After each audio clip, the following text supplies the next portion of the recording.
Sejam bem-vindos ao nosso canal. Hoje vamos mergulhar em um mistério que brilha no escuro da floresta. Preparados para conhecer uma das mais fascinantes criaturas do nosso folclore? Não esqueça de deixar seu curtir, compartilhar com seus amigos e se inscrever no canal para não perder as próximas aventuras, hein? Hoje vamos falar sobre o boitatá. Já ouviram esse nome? O boitatá é uma criatura super misteriosa do folclore brasileiro. A palavra boitatá vem de uma língua indígena, antiga, o tupi-guarani, e significa algo como cobra de fogo ou coisa de fogo. E ele é exatamente isso, uma cobra gigante que brilha, feita de fogo. As histórias sobre o boitatá vêm de muito tempo atrás, passadas de geração em geração. Dizem que ele é um guardião da natureza, especialmente das florestas e dos animais. Sabe quando alguém tenta desmatar uma floresta ou caçar animais sem parar? O boitatá aparece para protegê-la.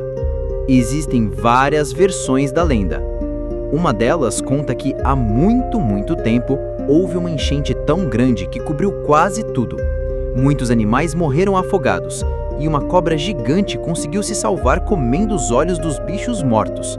Com isso, ela ficou tão cheia de luz que se transformou em uma cobra de fogo, o boitatá. Ele voa pela mata, brilhando e assustando quem quer fazer mal à natureza. O boitatá é um protetor. Ele gosta de assustar quem entra na floresta para fazer coisas ruins, como tocar fogo nas árvores ou caçar sem necessidade. Ele aparece como uma luz que se move rapidamente, parecendo uma tocha gigante no meio da noite. Às vezes, ele persegue as pessoas, mas nunca machuca de verdade, apenas as assusta para que aprendam a respeitar a natureza. Muita gente diz que se você encontrar o boitatá, deve ficar parado, em silêncio e fechar os olhos. Assim, ele não vai te notar e vai seguir seu caminho. Ele só se mostra para quem quer fazer mal. A lenda do boitatá nos ensina uma lição muito importante. Devemos cuidar das nossas florestas, os rios e os animais. São tesouros. Precisamos protegê-la. O boitatá é um lembrete de que a natureza tem seus próprios guardiões e que devemos sempre respeitá-la. E aí, gostaram de conhecer o boitatá? Ele é um herói da nossa natureza, né? Se você gostou dessa lenda, não esqueça de deixar seu curtir, compartilhar com seus amigos e se inscrever no canal. Qual lenda vocês querem conhecer no próximo vídeo? Contem pra gente nos comentários. Até a próxima. Tchau! Olá a todos! Hoje eu quero convidar vocês para uma jornada ao coração da nossa terra, aos segredos guardados pela floresta. Antes de seguir com o conteúdo, apoie o canal com a sua inscrição e o seu like neste vídeo. Nosso guia será uma das figuras mais antigas e misteriosas do nosso folclore, a caipora. A própria palavra já é uma canção. Caipora, do tupi, é a fusão de caá, que significa mato, e pora, que quer dizer habitante, habitante do mato. Um nome simples para uma entidade tão complexa. Imagine uma pequena figura, ágil, coberta de pelos, montada num porco do mato, como um cateto ou uma queixada. Ela carrega uma vara na mão e, segundo alguns, tem um olho no meio da testa ou os pés virados para trás, para confundir aqueles que a perseguem. A sua presença é como um sussurro na mata, uma brisa que passa e traz um aviso. A caipora é a guardiã, a protetora da floresta e de todos os seus animais. A sua missão é proteger o que é selvagem, o que é puro, o que ainda não foi dominado pelo homem. E ela o faz com uma astúcia lendária. Ela não é uma protetora passiva, é uma entidade ativa, que testa, desafia e, se necessário, pune. O caçador que entra na mata sem necessidade, que abate mais do que precisa para se alimentar, logo sente a sua presença. A caipora se manifesta de formas que a natureza conhece bem. Ela imita os sons dos animais, levando o caçador a trilhas erradas, assobia, estala galhos e cria falsas pistas. De repente, o que parecia uma caça fácil se torna um pesadelo. Os cães de caça, treinados e fiéis, de repente se perdem e não conseguem mais encontrar o rastro. O caçador, antes confiante, se vê desorientado, cercado por um silêncio que, de repente, é mais alto do que qualquer barulho. É o caiporismo em ação. Esse conceito, o caiporismo, é tão forte no nosso imaginário popular que extrapolou a floresta e ganhou as cidades. Alguém que está com má sorte, que enfrenta uma série de fracassos, que sente que o destino está conspirando contra si, é considerado um caipora. Essa figura de azar perene, eterna, é tão real na mente das pessoas quanto a própria entidade da floresta. Mas há uma maneira de se proteger. O povo da mata conhece o respeito e sabe que a caipora, apesar de protetora, também tem suas fraquezas. Diz a lenda que ela gosta de fumo e que um caçador, antes de entrar na floresta, deve deixar um pedaço de fumo de corda no tronco de uma árvore, lembrando que isso é coisa de gente adulta. E enquanto o faz, precisa dizer: "Toma, caipora, deixa eu ir embora." Um pacto simples, uma oferta de paz, que talvez garanta a boa sorte na empreitada. Essa figura multifacetada, ora pequena e ágil, ora com o corpo coberto de pelos, ora um duende vingativo, nos mostra a riqueza da nossa cultura. A caipora é um reflexo das nossas próprias contradições. Ela é a força da natureza que resiste ao nosso avanço. Ela é a lembrança de que não somos os donos do mundo, mas apenas seus hóspedes, e que para sermos bem recebidos, precisamos respeitar as regras da casa. A caipora é uma parte de nós. Ela representa a nossa conexão ancestral com o ambiente natural, com a floresta que nos deu vida e nos sustenta.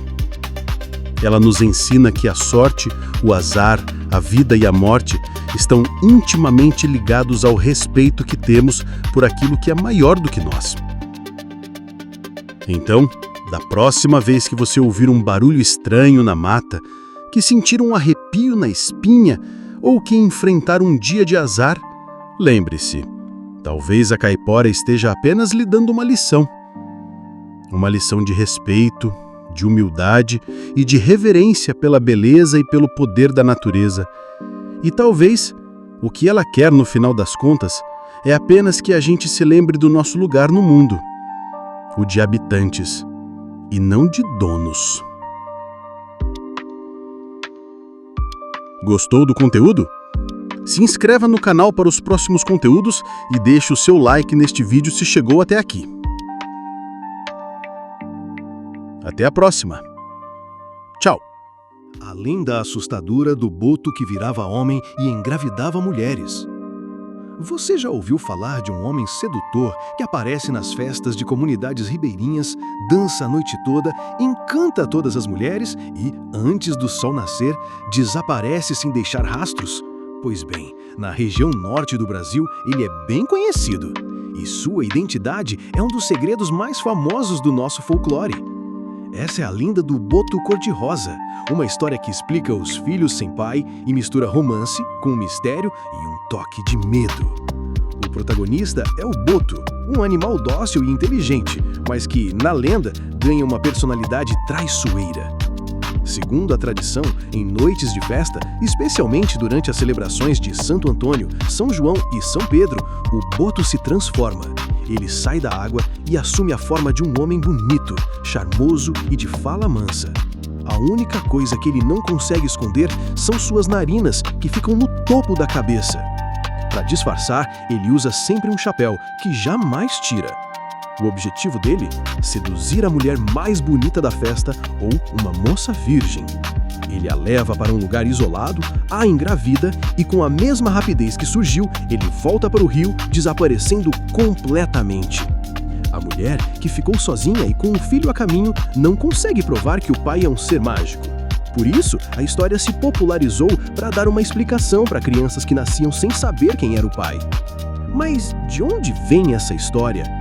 O antropólogo Luiz da Câmara Cascudo aponta que a ligação entre cetáceos, como o boto e o golfinho, e a luxúria é antiga, vinda lá da Grécia Antiga. Na cultura popular, o golfinho era associado à deusa do amor, Afrodite, e seus movimentos na água eram comparados a atos sexuais. Essa visão chegou ao Brasil e foi aplicada ao nosso boto cor-de-rosa. A crença no poder do boto era tão forte que, em alguns lugares, partes do corpo do animal eram usadas como amuletos amorosos, como o olho seco, que se acreditava ter poderes mágicos para atrair o amor. A lenda do boto cor-de-rosa é mais do que uma história para crianças. É uma forma de entender a cultura, os mistérios e as explicações que as comunidades ribeirinhas encontraram para a vida. É um pedaço do nosso folclore que vive e respira nas águas da Amazônia. No coração da floresta amazônica, entre as águas misteriosas dos rios, vive uma criatura encantadora e perigosa. Ela é bela, sedutora, imortal. Esta é a lenda da Iara. Antes de seguir com a história, já deixa o seu like, comenta o que você sabe sobre a Iara e se inscreve no canal para acompanhar mais lendas incríveis do nosso folclore. Iara, ou Uiara, como também é chamada em algumas versões, é uma figura mítica do folclore brasileiro, especialmente presente nas culturas indígenas da região amazônica. Metade mulher, metade peixe, ela possui longos cabelos negros ou esverdeados, olhos brilhantes como as águas do rio e uma voz doce capaz de hipnotizar quem a ouve. Dizem que antes de se tornar sereia, Iara era uma jovem indígena muito corajosa e habilidosa na caça e na guerra. Sua bravura e beleza despertavam a inveja de muitos, inclusive dos próprios irmãos. Com ciúmes de sua fama e do respeito que ela conquistava na tribo, eles planejaram tirá-la do caminho. Mas Iara os enfrentou e, em legítima defesa, acabou tirando das suas vidas. Quando o pai da jovem, um poderoso pajé, soube do ocorrido, não quis ouvir explicações. Como castigo, mandou que ela fosse jogada no rio. Mas as águas não a deixaram morrer. Elas a acolheram e transformaram-na em um ser encantado, a Senhora das Águas, a sereia amazônica, a Iara. Desde então, muitos contam ter ouvido seu canto vindo das margens dos rios ao cair da noite. Pescadores, viajantes e caçadores que se aproximam demais acabam hipnotizados por sua voz mágica. Em transe, seguem o som irresistível até desaparecerem nas profundezas do rio. Alguns dizem que se afogam, outros que vivem encantados ao lado da Iara para sempre, presos num mundo invisível aos olhos humanos. Então, se algum dia você estiver navegando por um rio e ouvir, ao longe, um canto suave e sedutor vindo das águas, cuidado! Pode ser a Iara. Feche os olhos, reme para longe e não olhe para trás, porque aqueles que escutam o chamado da sereia raramente voltam para contar a história. Se você gostou dessa história, curta o vídeo, comente aqui embaixo o que achou e se inscreva no canal para não perder nenhuma história do nosso folclore. Até a próxima! Você já ouviu falar da pororoca? Não é uma onda qualquer. É um monstro de água que ruge na Amazônia. Um fenômeno tão grandioso que a ciência até hoje tenta desvendá-lo. Mas e se eu te dissesse que, por trás desse espetáculo da natureza, existe uma história de amor, tragédia e mistério? Prepare-se para mergulhar nas águas agitadas do rio Amazonas, onde a pororoca não é só uma onda, mas uma lenda viva. O que é a pororoca? A pororoca é um encontro épico. É quando as águas do Oceano Atlântico invadem a foz do rio Amazonas. Esse fenômeno acontece em outras partes do mundo, mas na Amazônia ele é o maior e mais intenso. As marés altas se chocam com a correnteza forte do rio, formando uma onda que pode atingir até 6 metros de altura e viajar a 30 km por hora. É tanta água e energia que o som pode ser ouvido a quilômetros de distância, anunciando sua chegada. Os cientistas explicam que isso é intensificado pela lua cheia e lua nova. Mas, para o povo que vive na beira do rio, essa explicação é apenas parte da história. A outra parte é a que realmente interessa. As lendas da Pororoca. Para os indígenas e ribeirinhos, a pororoca não é um simples fenômeno natural. Ela carrega histórias de gerações. A primeira lenda é a dos 3 irmãos. Dizem que há muito tempo, uma mãe enviou seus 3 filhos para a escola em uma canoa. No meio do caminho, uma onda gigante surgiu e virou a embarcação, tirando a vida dos pequenos. Seus nomes eram Lim, Nono e Bita. A partir daquele dia, a Pororoca passou a ser vista como o espírito dos 3 irmãos que vêm montados nas ondas, causando toda a sua destruição. Por isso, alguns nativos pedem licença a eles antes de se aventurarem nas águas. Mas há outras lendas, ainda mais antigas, que revelam a origem do fenômeno. A próxima história nos fala sobre a ira de uma deusa e um roubo. A lenda conta que a Mãe da Água, esposa do Boto Tucuci, teve sua canoa de estimação, chamada Jaci, roubada. Furiosa, ela convocou todos os seus filhos e parentes, os rios, lagos e igarapés, para uma grande reunião. Eles decidiram criar a Pororoca, uma série de ondas poderosas que iriam destruir tudo por onde passassem até encontrarem Jaci e seu ladrão. E a Pororoca continua até hoje cumprindo sua missão de arrasar tudo que está em seu caminho. E para fechar, uma história sobre amor, perda e o mistério que desafia a lógica. Em uma aldeia às margens do rio Calçoene, vivia o indígena Ubiraci, abençoado por Tupã com o dom de se comunicar com a natureza. Um dia, ele se apaixonou por uma indiazinha, que na verdade era a própria natureza personificada. Ubiraci, tão obcecado por encontrá-la, perdeu seu dom e, numa noite, mergulhou no rio para alcançar a lua, que ele pensou ser sua amada. Ele se afogou e Tupã, comovido, o transformou em uma árvore. No entanto, mesmo como um tronco, Ubiraci continuou a navegar contra a correnteza, movido pelo amor. Por isso, o tronco de Tarumã é visto como um símbolo de amor impossível e as pessoas fazem promessas a ele, esperando que seu amor se torne possível. Conclusão: a Pororoca é mais do que um fenômeno. É uma força da natureza que carrega o peso de séculos de histórias e crenças. E talvez, no meio do seu rugido, a gente possa ouvir o eco dos 3 irmãos, a fúria da Mãe d'Água ou a busca eterna de Ubiraci. E você? Conhece alguma outra lenda da sua região? Deixe a sua história nos comentários. Se curtiu o vídeo, não se esqueça de deixar o seu like e se inscrever no canal para mais conteúdos como esse. Até a próxima aventura!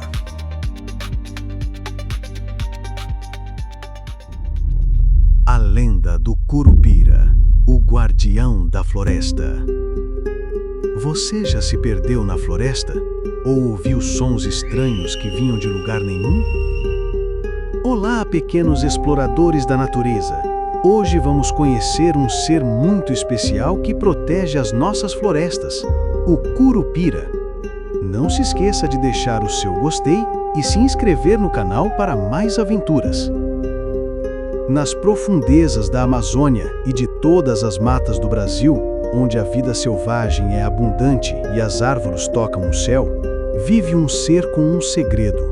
Ele é pequeno, tem o corpo coberto de pelos vermelhos e cabelos de fogo, mas o que mais chama a atenção são os seus pés, que são virados para trás. Isso mesmo, para trás. Com os pés virados, o Curupira consegue enganar caçadores e exploradores. As pegadas dele apontam para a direção contrária de onde ele realmente foi, deixando todo mundo perdido. Ele não gosta de quem maltrata a floresta. Se alguém tenta caçar animais sem necessidade, cortar árvores jovens ou fazer barulho demais, o curupira entra em ação para proteger a natureza.